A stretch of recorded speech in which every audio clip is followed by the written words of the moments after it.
I don't know how long I have. If you're hearing this, maybe the house hasn't taken you yet. Maybe the baby's still alive. Maybe I did something right in the end. God, I hope I did something right. My name is Elaine Mathers. I was a wife, a mother, a person once. Now I'm a memory soaked in blood. This is my confession, my last story, and maybe, just maybe, my redemption. It started when we moved into the Holloway place. I didn't want to, God knows I didn't. But Thomas, my husband, he was obsessed with the idea. A fixer-upper, he said. Cheap, beautiful land. Privacy. That word. Privacy. We were so excited about starting over. For our children. For our little 10-month-old Lily. It was the silence that got to me first. There were no birds, no wind, no life. Just this sick, hollow hum in the air, the kind that lives in your teeth. I tried to shake it off, but the house, it welcomed us too easily. The first night, Thomas was in the attic, poking around. That's when he found the trunk. It was ancient. Iron locks, rotted wood. Inside, just journals. Old, handwritten madness. Names, dates, rituals. Things scratched out and rewritten in red ink. A list of families. Families that had lived here. Every one of them. Dead. I wanted to burn it. He wanted to keep it. It's just history, he said. No, it wasn't. Things began to change within days. Our daughter April, only 7, started sleepwalking. Always to the same spot, the basement door. She'd just stand there, staring. When we asked why, she'd say, because the baby is crying down there. But Lily was in her crib, sleeping, always sleeping. Or so we thought. Thomas changed too, withdrawn, angry. I caught him whispering to the baby monitor at night. It's not her, he said once, when I asked what he was doing. Something's inside her. I told myself it was stress, fatigue. We weren't sleeping, we weren't eating. But it wasn't that. Something had entered our home, and it wanted inside us. It began with smells. Rotting meat, mould, copper, blood. The kind of smell that clings to your skin. I scrubbed for hours and couldn't get it off. Then came the shadows. They didn't move with the light. They moved against it. I saw one crawl up the nursery wall. It paused at the ceiling, staring down with eyes that weren't eyes. Just holes. Deep, screaming holes. I should have left. I should have grabbed my children and run. But something about the house. It held us in place. Like vines. Invisible and suffocating. April changed first. She bit her brother. Took a piece of his cheek clean off. No warning. Just lunged at him during dinner, screaming, "It's not his face, it's wearing him!" We rushed to her. She was hissing like an animal, eyes rolled back, nails like claws. I swear to God, her mouth unhinged. Too wide. Far too wide. We locked her in her room, but that night she got out. She used the scissors. She used the scissors. Our boy, James, bled out before I could get to him. His eyes wide open, reaching for me, confused, scared. Thomas and I stood in the hallway, just stunned. She stood over the body, smiling. "It's inside all of us now," she said. That's when Thomas snapped. He took a hammer from the garage, went into April's room, locked the door.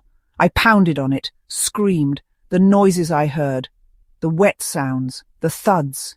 When he opened the door, he was covered in her, in pieces of her. "I had to," he whispered. "It's the only way to stop it. We have to kill it from the root." He turned to the nursery, to Lily. I ran faster than I ever thought I could. Threw myself between him and the crib. I screamed and begged and cried, and he looked at me like I was a stranger.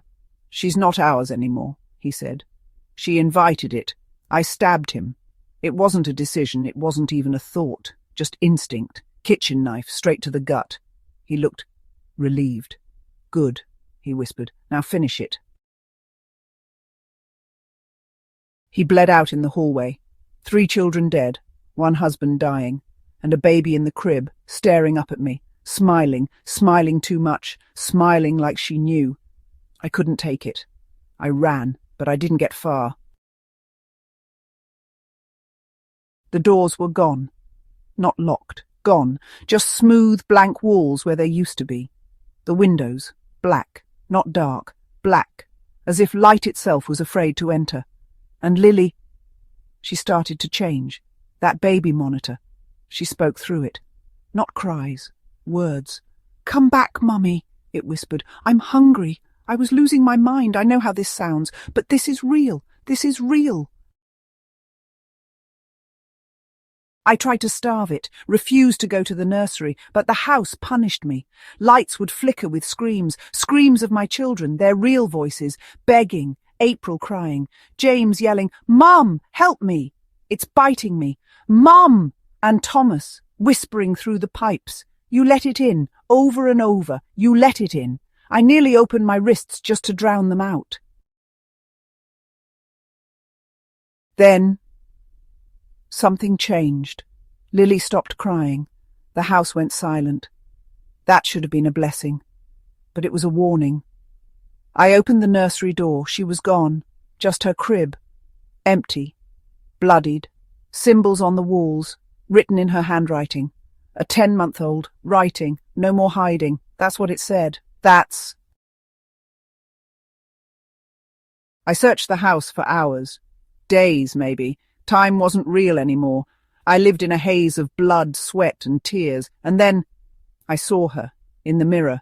She wasn't a baby anymore. She was tall, pale, eyes black and mouth sewn shut, but still smiling. Behind her, faces, my family. Twisted, stretched, screaming, but smiling. Always smiling. That's when I realized the truth. It was never about possession. It was conversion. One by one, the house remade us, bent us, devoured who we were, left only what it wanted. And Lily was its seed. But I'm still me. I'm still me. That's why I did what I did. I found her again, last night, in the attic, sitting where Thomas had found the trunk. She looked at me, and for a moment, she was just a baby. My baby, reaching up, saying, "Mama." That's when I knew she wasn't completely gone. There's a sliver, a spark. I can save her. So here's what I did. I took the matches, the gas, the old rituals from the journals. I trapped her in the nursery and I lit the flame. I lit it all. The house screamed. It screamed in their voices. It showed me their faces. But I didn't stop. The fire took me, but not her. I wrapped her in the blanket, whispered the old words and pushed her through the window, into the night, into the cold, into the world. Maybe she'll be found. Maybe she'll grow. Maybe she'll forget. And maybe the thing inside her is small enough to die with time. So if you're hearing this, if you found her, know that I gave everything to save her. She is my daughter. She is not the house. Not yet. Please, don't bring her back here. Don't feed it again. Don't let this house feed on blood.